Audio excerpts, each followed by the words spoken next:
هذه أبرز العناوين. تهم ثقيلة توجه إلى بعيوي والنصيري. النيابة العامة تلتمس متابعة النصيري وبعيوي في حالة اعتقال رفقة 20 شخص. وهذا أول قرار من القاضي بحق سعيد الناصري رئيس الوداد وبعيوي. نمر إلى تفاصيل. تهم ثقيلة توجه إلى بعيوي والنصيري. تهم ثقيلة سطرتها النيابة العامة بمحكمة الاستئناف في الدار البيضاء، وأيدها قاضي التحقيق في حق المتابعين على خلفية ملف تاجر المخدرات الدولي الملقب بإسكوبار الصحراء. وتوبع المتهمون الذين تقرر إيداعهم صباح اليوم الجمعة السجن المحلي عين السبع المعروف بعكاشة بالعاصمة الاقتصادية بتهم تتعلق بالاتجار بالمخدرات والتزوير.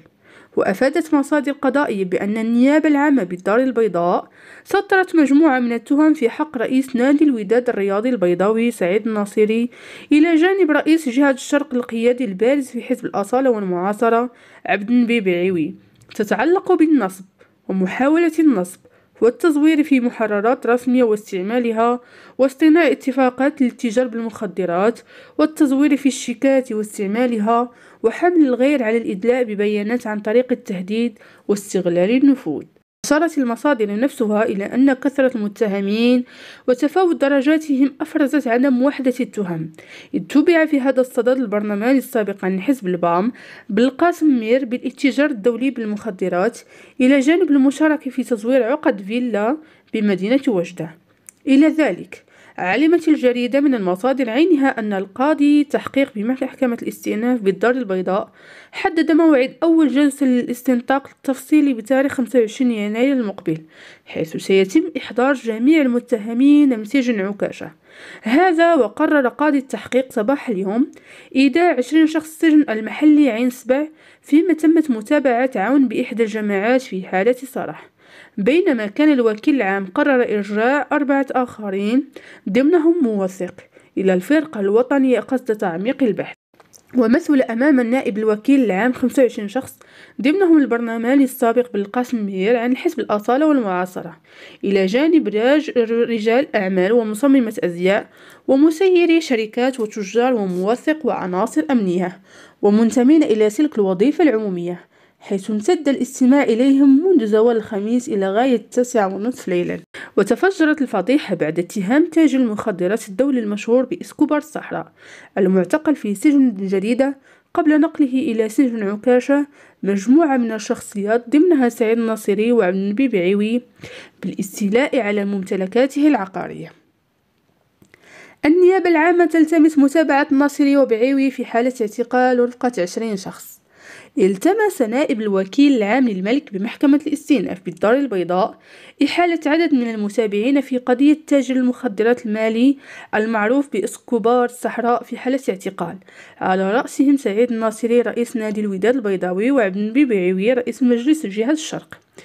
ووفق المعطيات المتوفرة لدى الجريدة، فإن نائب الوكيل العام التمس في قرار الإحالة على قاضي التحقيق في الساعات الأولى من صباح يومه الجمعة متابعة 20 شخص في حالة اعتقال، بينما التمس تعميق البحث مع 4 آخرين، فيما التمس من قاضي التحقيق اتخاذ ما يراه مناسبا مع متهم واحد.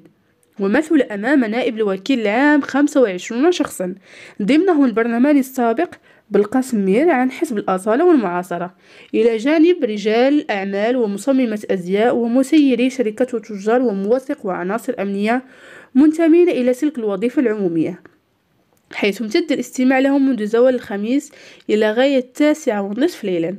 وقضى المحامون والصحفيون ساعات طوال إلى حدود 2 من صباح الجمعة ليصدر ملتمس النيابة العامة بالإحالة على قاضي التحقيق. وقدمت الفرقة الوطنية للشرطة القضائية صباح الخميس أمام الوكيل العام 25 شخصا، بينهم 7 في حالة اعتقال و18 شخصا في حالة سراح. وشهدت محكمة الاستئناف بالدار البيضاء منذ 9 صباحا استنفارا أمنيا كبيرا بحضور عناصر الفرقة الوطنية للشرطة القضائية وسيارات أمنية جرى تخصيصها لنقل المتهمين ضلت بالمكان. وهذا أول قرار من القاضي بحق سعيد الناصري رئيس الوداد وبعيوي. أسدل قاضي التحقيق بمحكمة الاستئناف بالدار البيضاء فجر اليوم الجمعة الستار عن واحدة من أهم وأخطر القضايا الجنائية التي نظر فيها القضاء المغربي في السنوات القليلة الماضية، وهي القضية المعروفة بارتباطات إسكوبار المالي. وقد أصدر قاضي التحقيق قرارات بإيداع في السجن في حق 20 متهم، من بينهم سياسيون ورجال أعمال وموثقون وأمنيون، يتقدمهم عبد النبين بعيوي رئيس مجلس جهة الشرق، وشقيقه عبد الرحيم بعيوي الذي يشغل منصب رئيس جماعة عين صفا بوجدة، وسعيد الناصري رئيس فريق الوداد البيضاوي. وكانت الفرقة الوطني للشرطة القضائية قد أحالت زوال أمس الخميس 25 متهم على الوكيل العام للملك بالدار البيضاء في أعقاب انتهاء البحث التمهيدي الذي استغرق أشهرا عديدة في هذه القضية بسبب امتداداتها وارتباطاتها المتشابكة بعدة جرائم مالية وبقضايا التزوير وتهريب المخدرات. تعاطت النيابة العامة بكثير من الحزم مع هذه القضية، وأشهرت سك متابعة متشددة، إذ أخضعت 4 متهمين فقط للمراقبة القضائية، وسحبت جوازات سفرهم وأغلقت الحدود في مواجهاتهم، بينما قررت متابعة باقي المتهمين في حالة اعتقال مع إحالتهم على قاضي التحقيق. وقد ضمنت النيابة العامة في ملتمس التحقيق الذي وجهته إلى قاضي التحقيق بمحكمة الاستئناف بالدار البيضاء مجموعة من التهم الجنائية الخطيرة، وتتمثل في التزوير في محرر رسمي، والمشاركة في تزوير السجل، ومباشرة عمل تحكمي، والإرشاء، وتسهيل خروج أشخاص من التراب المغربي في إطار عصابة واتفاق، والمشاركة في مسك المخدرات ونقلها وتصديرها وإخفاء أشياء متحصل عليها من جنحة، والتزوير في محررات رسمية وعرفية، واستخدام مركبات ذات محرك. وقد استغرقت مسطرة الاستنطاق أمام النيابة العامة ساعات عديدة بسبب حجم المسطرة التي أنجزتها الفرقة الوطنية للشرطة القضائية، وكثرة الإجراءات المسطرية والتقنية المنجزة، والافتحاصات المالية العديدة. وبسبب كثرة المتهمين الذين كان يتم التحقق من هويتهم ومواجهتهم بالتهم الجنائية الخطيرة المنسوبة لهم في صك المتابعة، شرع قاضي التحقيق في استقبال المتهمين في جلسات الاستنطاق الأولي في الساعات الأولى من منتصف ليلة الخميس الجمعة، حيث قام بمواجهتهم بالتهم الجنائية التي تتابعهم بها النيابة العامة، قبل أن يصدر قرار بالإيداع بالسجن في حق المتهمين.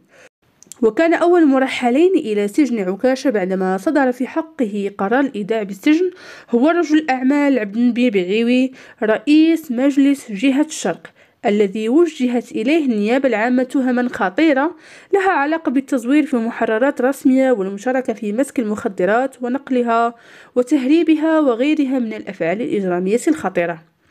وقد عرف محيط محكمة الاستئناف بالدار البيضاء حالة استنفار كبيرة، ولوحظ توافد سيارات عديدة مخصصة لنقل المعتقلين التي كانت تنقل بشكل تدريجي المتهمين الذين صدرت في حقهم قرارات الإيداع، انطلاقا من محكمة الاستئناف بشارع الجيش الملكي بالدار البيضاء نحو سجن عكاشة بمنطقة عين صبا. وقد ظلت حركة نقل المعتقلين نحو سجن عكاشة مستمرة من منتصف الليل حتى بداية الصباح اليوم الجمعة، بعدما انتهى قاضي التحقيق من جلسات الاستنطاق الأولي وقرر إيداع جميع المتهمين المتابعين في حالة اعتقال، ومن بينهم سعيد الناصري والشقيقان بعيوي وموظفو أمن ودركيون وموثقون ورجال أعمال.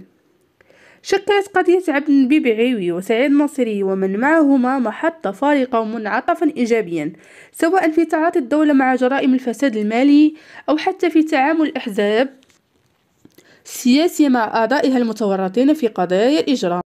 فمبادرة حزب الأصالة والمعاصرة بتجميد عضوية عبد النبي بعيوي بمجرد الاشتباه في تورطه في هذه القضية تقطع مع بعض السلوكات السلبية التي كرسها أحد الأحزاب الذي كان يشهر دائما شعار لن نسلمكم أخانا كلما تورط أحد من أعضاء الحزب في قضايا إجرامية، حتى وإن كانت جرائم ضرب وجرح مفضي للموت. ويرى بعض المتتبعين أن تجميد عضوية المنتخبين والسياسيين الذين تحوم حولهم جرائم الفساد المالي أو التورط في القضايا الإجرامية ينفي عن الحزب أو تنظيم نقابي أو سياسي المقاومة المؤسسية للقانون، ويقوي سلطة القانون والتخليق الداخلي ضمن هذه الهيئات، كما ينزع عن السياسيين الفاسدين فرصة التذرع والاستقواء بتنظيماتهم الحزبية أو السياسية. كما تبرهن قضية بعيوي والنصيري على أن سلطة القانون تتقوى في المغرب أكثر من أي وقت مضى، وأن لا أحد فوق القانون، خصوصا أن هذه القضية تأتي في سياق تراكمات العديد من القضايا المماثلة التي اعتقل وأدين فيها سياسيون ورجال أعمال، كان آخرهم الوزير السابق محمد مبدع، والبرلماني رشيد الفيق، ورؤساء جماعات ومجالس جماعية ومحلية. شكرا لكم.